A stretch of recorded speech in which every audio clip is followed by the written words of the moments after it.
Jeremia 33 vers 3 sê, roep my aan en ek sal jou antwoord en jou bekend maak groot en ondeurgrondelike dinge wat jy nie geweet het nie. God het ons geroep. Hy het ons die sleutels van die koninkryk gegee en die mag om oop te sluit en toe te sluit dit wat ons begeer wat in lyn is met sy wil vir ons. Maar hoe sluit ons daai blessings van hom oop?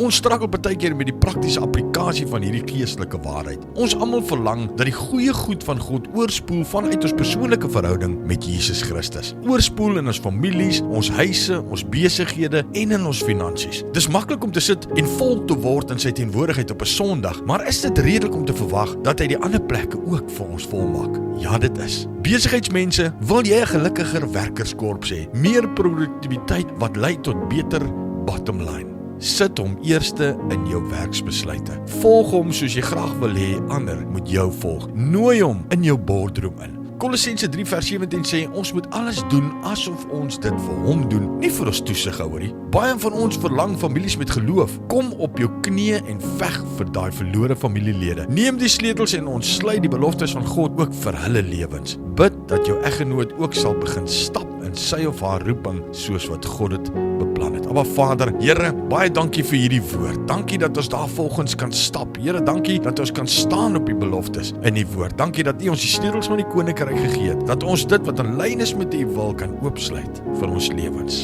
Ons eer U, ons loof U en ons prys U in die wonderlike naam van Jesus Christus. Amen.